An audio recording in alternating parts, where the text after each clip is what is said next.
Olá, esse é o nosso primeiro episódio do LGPD Flix e a gente não poderia de falar do principal caso que aconteceu de repercussão internacional, que é o caso do escândalo do Facebook, ou também conhecido como o escândalo da empresa Cambridge Analytica.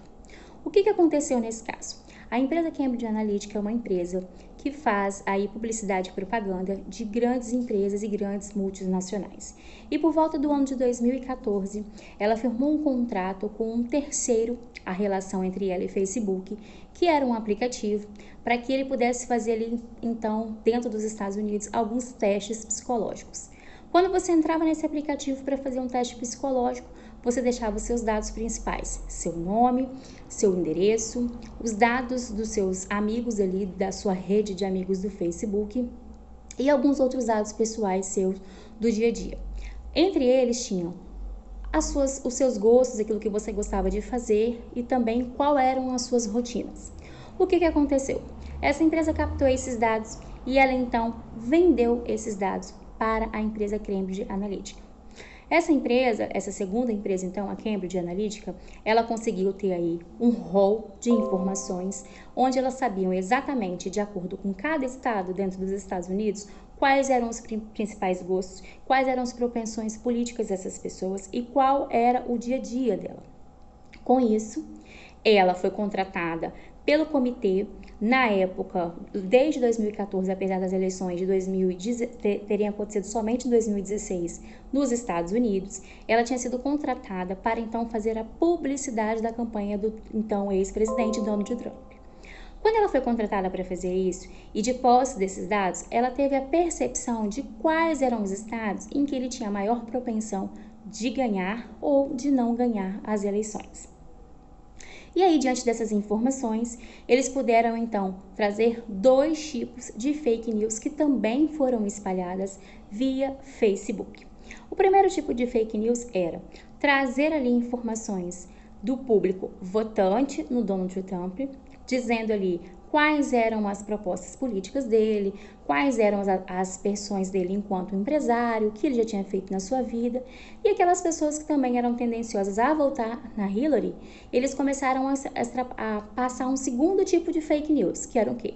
Dizer que ela era machista, dizer que ela era contra o aborto, dizer que ela era contra um determinado tipo de uso de droga ou a favor também. Sempre a notícia, às vezes era o mesmo tema, mas ela era vinculada de acordo com cada estado, ou seja, de acordo com o que eles concluíram que aquele estado pensava, se ele era mais conservador ou se ele era mais liberal.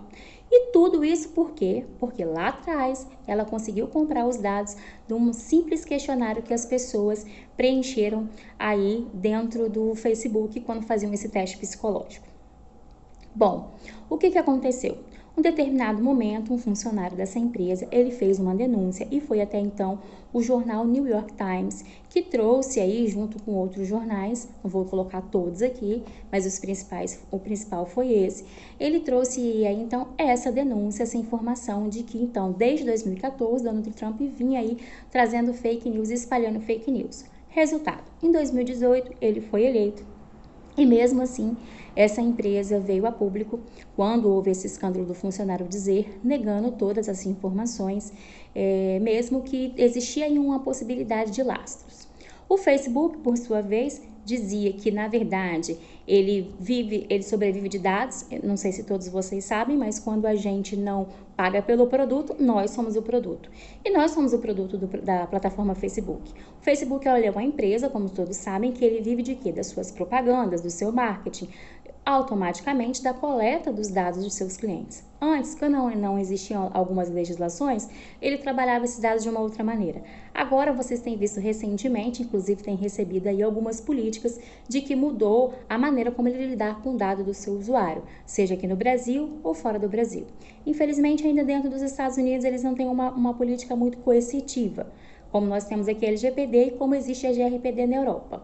Porém, eles já têm tomado aí algumas medidas para a própria segurança. Bom, o Facebook, como eu disse, negou que ele tinha qualquer participação, disse que, na verdade, ele expõe ali a plataforma dele para uso e que as empresas, tanto a Cambridge Analytica como essa empresa aí que fazia os testes psicológicos, eram clientes deles que tinham acesso a esses dados e que eles estavam todos dentro do que a regulamentação das suas normas de confiança de dados ali diziam que estava ok.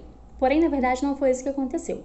Existiu uma falha dentro da política de privacidade, onde o departamento jurídico do Facebook não observou, ou se observou, fingiu que não observou, e existia a possibilidade de um cliente comprar dados de outro cliente. E foi por isso que, na verdade, foi considerado aí um grande escândalo, porque o Facebook dizia que tinha uma política de privacidade que era adequada ali, da proteção aos dados do dia a dia, dos nossos dados que a gente lança, e na verdade não. Todos os seus clientes poderiam ter acesso ou trocar dados entre si ou vender dados entre si, que foi o que aconteceu.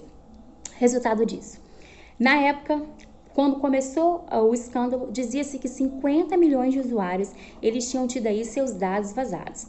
Mas, na verdade, com o desenrolar do tempo e quando o Facebook foi sentenciado lá em 2019, descobriu-se que foram 89 milhões de dados de usuários que tiveram aí seus dados, na verdade, vazados, na verdade, vendidos de forma incorreta. Um ponto que eu queria deixar bem trazer aqui para vocês nesse exemplo desse primeiro dia de hoje, para que vocês possam entender a importância e a magnitude. Quando houve esse vazamento de dados, lá num comitê que foi criado na Europa, tanto Mark Zuckerberg como o CEO da empresa Facebook foram chamados a depor e foram chamados a se explicar. O que aconteceu? Houve toda uma investigação, passado alguns anos, descobriu-se que, na verdade, de fato aconteceu isso. A polícia americana, junto com a polícia europeia, eles desenvolveram aí um inquérito policial bem acirrado e, de fato, a empresa Facebook e Cambridge Analytica foram condenados pela transação ilegal aí, e pelo fato de espalharem fake news através dos dados que eles tinham aí captado de seus usuários e influenciado diretamente na democracia do país norte-americano. Gostou desse vídeo? Eu conto com a sua participação. Dê o seu joinha, deixa o seu like, compartilha, salva, passa a seguir nosso canal e indica para os seus amigos. Semana que vem tem mais. Tchau!